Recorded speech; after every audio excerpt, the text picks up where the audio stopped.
Hello everyone, my name is Johan Steyn and I've teamed up with the team here at Vox to produce a number of podcasts very relevant to our market and to business leaders in particular, especially when it comes to cybersecurity. So my guest here is Pieter, but I'm going to ask you to introduce yourself to us, please. Thanks for having me. My name is Pieter. I'm the cybersecurity lead for Sophos and for all the static and also the IOC market.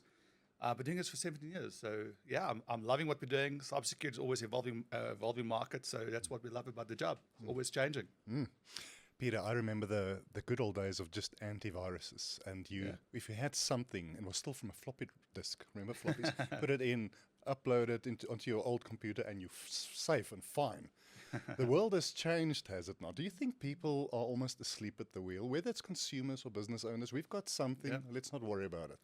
I believe there's a lot of noise in the market about what's happening with attacks and the need for cybersecurity.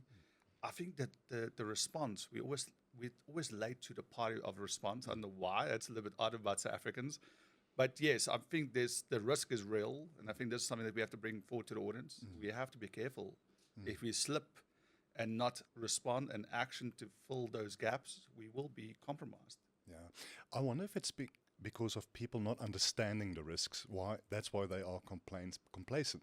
Yeah. So whether you're a small business or a larger corporate, what are some of the tangible risks if you are asleep at the wheel in this regard? So I think you made one big point. It's not about size of company today. It doesn't matter what size you are, what industry you're at. Because if you think about attackers today, what they're doing is that all they need is a database. The database is quite easily accessible today. They can just go and build a online ransomware attack. Even a young kid can do it today. It's just as scary as it is today in the dark web. And they're just going to do a spark. So they know who you are. So that means every single company in the market will be at risk. And that means we have to make sure that your mindset should change. You will be attacked. I'm going to make this quite a bold statement to make. But it's no longer if you're going to get attacked. It's when you get attacked. And that should be the mindset change of all the customers of Vox. Yeah. It's a matter of when. Yes. And don't think just because your IT team said you are fine or whatever, we'll worry about it when it happens, because when it happens, it's too late. What about ransomware or other kind of technologies that are, for lack of a better term, sneaked into your business but doing nothing yet? You don't even know these secret agents are there until one day. Yes. Tell us a bit about that. So they're called a polymorphic malware attack. Okay, this is something that comes into your network like a normal mail that you will receive. But it doesn't action. It just sits in your environment. Because it goes for your security firewall and your endpoints, because it's not acting abnormal, you can't pick it up. That means it's a zero-day attack. You don't know what it is. It just sits there. And the problem is it's going to sit there, and as soon as you do a backup, it will be backed up as well in your environment. That's the risk behind it. So you don't know how long they've been in your environment. You don't know what they're doing until they display themselves. And that's when they normally do compromise your machines. They do encryption. They do all the funny things. But they always get two different mindsets as a hacker, what they want from an attack. It's normally from a financial gain. That means steal data, ransomware attack, hold you to the ransom. If you haven't been in that scenario, you don't want to be there. It's almost what it is.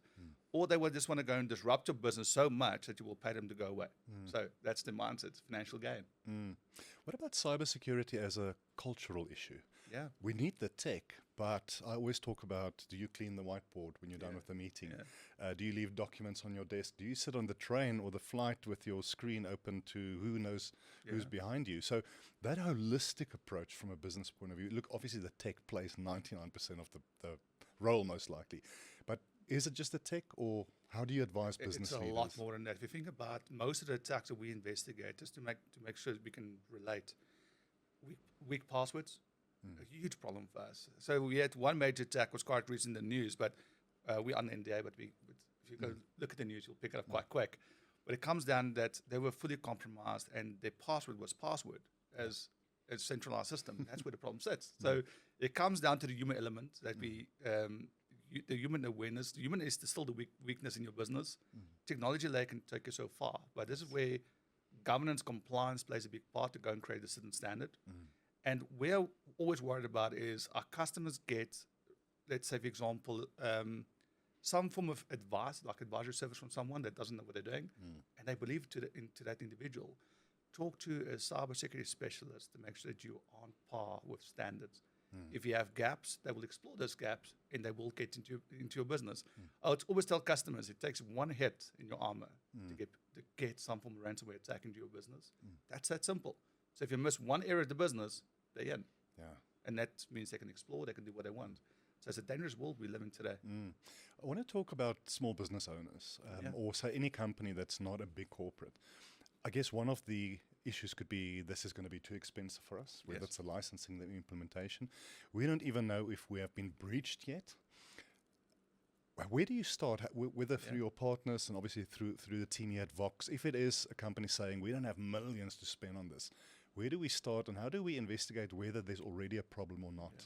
So everyone always sees cybersecurity as a grudge purchase, but it's not. It's a business expense that you need. It's a need today. To make sure it's very clear. But you have to have the basics in place. We're talking about your network layer must have a firewall in place. There's different layers of security. If you have something in place in those layers, at least you will slow them down and you will be able to identify when attack is coming in. The problem is, everyone's got this mindset it's too expensive, but there's different ways to consume a product. It can be in a monthly expense. You need to work in what's best for your business. I always tell customers, don't go and rip and replace what you currently have. Build in a strategy to minimize the impact of your spend. And that's what I would highly recommend customers. That's the starting place. Talk to Vox. Talk to understand where is your current gaps. What budget do you have to fill those gaps? And talk to us. We can see how we can fill it. Yeah. A risk for me would be if I have a platform other than yours, and I want to change.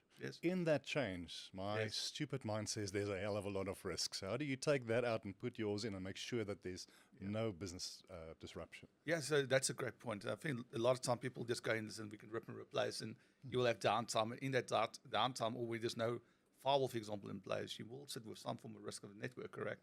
So there's different ways of doing it. You can take rule by rule when we do a firewall displacement, we normally have a process where we take all the rule sets, put it over. The only thing that you will have downtime is going to be shifting your connectivity to the new firewall. That means there's no downtime, no risk. There's a lot of ways of doing it. Also from an endpoint layer, that means your antivirus you spoke about, but antivirus is a functionality of an endpoint. A lot of guys say, listen, I've got the AV, I'm okay. You're not okay. There's so much more that you need. But as soon as you have moving from one tech to other tech, immediately you have to install. And that sometimes consumes a lot of time, but you have to do it. It's the only way to make sure that you are secure. You can't leave anyone unprotected in today's market. I think these attackers seems to me that they use a lot of, let's call it human behavioral science. They will know whether it's from your data or what they see in the news. They will know where to hit you. And it's often not, again, a purely technical thing. It is, we know it could be when you release your results or whatever it would be. Talk us through that. Have you seen some of those examples? A lot, yeah. So a lot of attacks we see is from legitimate applications in the business. So think about Microsoft, or we don't want to mention, but attackers are going to use these big software companies as focus points. The reason why I say that, let's say Microsoft will go out and say, listen, we have a vulnerability, we've done a patch, we recommend a patch. So it takes companies like 121 average days just to go and implement those patches. But doing that, there's already that risk in that file because you're running legacy software. So while you're delaying your updates, it's a high risk. So what attackers are doing, they're monitoring all the software companies, say this, now we know there's based on the installed files, there is a vulnerability. They will go and explore it. They will build an attack based on that patch and to make sure they can utilize that patch as a vulnerability inside your business. They call it living off the land. They will use legitimate software in your business that can exploit vulnerabilities inside your business. That's how they get in. So it's highly, highly, highly dangerous market. But I always tell customers, make sure you're always up to date with your patches. I think something that people always neglect is that we'll do tomorrow, it's too much downtime. You have to do it as soon as possible because that, again, is weakness. Yeah, and you can automate these patches. Yeah, you can. So there's no real excuse. The excuse always everyone's used is downtime. Okay, to be honest with you, today we've evolved so much, there's limited downtime. So just do it. To be honest with you, don't wait, just get it done. Yeah. It's like, and I don't want to compare it to paying your security or your insurance, but you cannot afford, because now you're in that crash and goodness, I didn't pay last month, it's too late. We were on a panel recently where, I can't remember if it was you, who spoke about the honeypots, where you almost entice attackers to attack, to see where your vulnerability is. I found it so interesting. Tell us about that. So a lot of vendors in the market, outside just us, I'm talking about a lot of the enterprise vendors, they will have their own monitoring, let's say in the dark web. And we're using honeypots as almost like to see what attackers are going to do to certain software patches. So before most vendors will launch a new firmware, they will put it into the dark web to see what they're going to do. If there's a vulnerability, they will put it in the dark web in the safe environment where they can go and test their application, the software, before they go live with a massive update with all customers. So we use honeypots, for example, to say, put it in, let's see what attack is going to do, and let's look at what the outcome is. So it's quite a great way to test the dark web in a positive spin, not just for a negative spin. Yes. But that's something that we recommend for some customers when they build their own applications. Test it before you implement it, because otherwise you're going to have a high-risk application without knowing about it, and they're going to go and exploit it. Yeah. I think what you guys sell to a large extent, and maybe oversimplifying it, is peace of mind. Yes. I don't have to lie awake at night as a business owner thinking, oh my word, I saw something in the news, will we be hit next? It's really something you can't mess with, you know. So from a South African point of view, our businesses, do you think we are far behind the rest of the world on readiness for this, for these kind of threats that will just exponentially grow in power in the next few years? I think we are all in the same boat, to be honest with you, as a world. It's not just all industries. So we have to monitor, especially with AI being powered for AI. I think the market, we're all up to date. We know what we need to do. I think what's holding us back is normally budgets or internal process to get over the line. But from a global point of view, I think we're still going to see a lot of new different type of attacks with AI that's coming out. Because think about attackers. Attackers will use AI to breach systems much quicker. Yes. And that's what I want to worry about. That means our lives as vendors going to become more and more complex because we have to think about what is AI doing against our technologies. So we have to build certain processes that can make our customers more safe, such as machine learning or human element, where we can actually monitor why is this file behaving the way it is without a human giving the command. Why is it acting on its own? Do you know there's something wrong? So we have to have a lot more deep understanding of file behavior inside business. That's exactly what we do.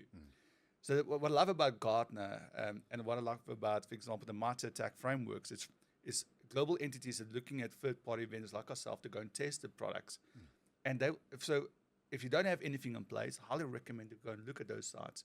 It will give you indication who's the top players in the market. How do you react to a ransomware that's unknown today? Because I remember there was a study done a couple of years back on Sophos. They stipulated there's more than 400,000 new malware samples being born per day. That means there's new attacks. So as a vendor to stay up to date, it's a lot more complex today than ever before. Yeah. So it's a dangerous world. It is. What I maybe want to end off with is, I'm a person in a business responsible for this, but I need to go to the board or to the CFO and say, we need money for this stuff.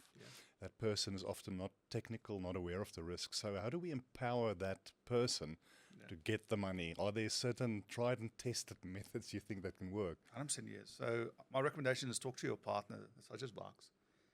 Ask for a POC or a proof of value, depends how you want to call it.